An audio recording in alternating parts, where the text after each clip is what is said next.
Hello and welcome to Minds and Money in Hong Kong. I'm speaking with Pete Landau, the Executive Director for Continental Coal. Welcome, Pete. Always a pleasure, John.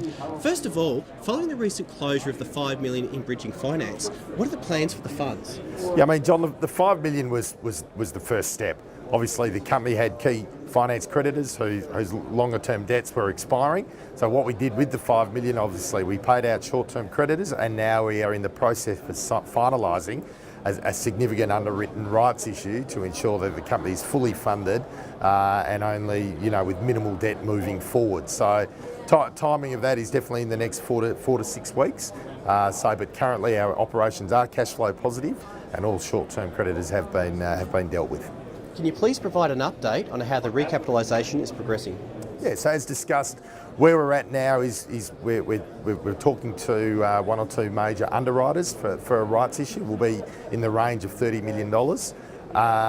That process has been quite successful over the last 4 weeks, given the operations are cash flow positive and with recent upturns in production levels. So the timing really is announce an underwritten rights issue in the next 2 to 3 weeks, then complete the rights issue process, and then recommence trading on both ASX and AIM probably within about 2.5 months. Can you outline the current production rates and what are the future forecasts? Yeah, so production rates like Fontaine, which we have a 60% interest in, is doing about 1.2, 1.3 million tonnes a year. The key, that will stay there at those levels. Could increase it a little bit if we increase the shift, potentially up to 20%, but more importantly, the Eskom contracts are up for renewal in the middle of the year, so we're looking to extract higher Eskom pricing for that mine. Penumbra, where we did have mine problems in the last quarter of last year, is now on the way back up, doing around 45,000 tonnes per month. We'll be moving to 55, 60 and then 70 over the next 3 months, and that will stay there at about a steady state 70,000 tonnes per month. And again, that's 100% export. That's an export mine, so export coal. Coal prices are a little bit bearish, but the beauty of South Africa is what you have with the exchange, the rand against the US dollar. All decreases in thermal coal prices have been offset by the gains against the US dollar to the rand.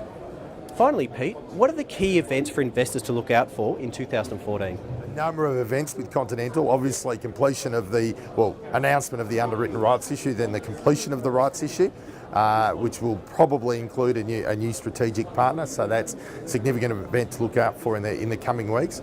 Post the rights issue, then got a number of value-add events.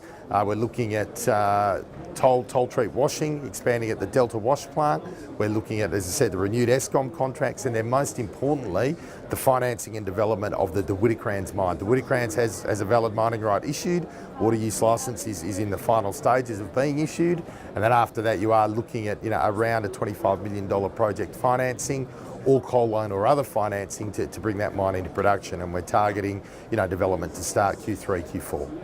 Thank you very much, Pete, for your time in Hong Kong. Thanks, John.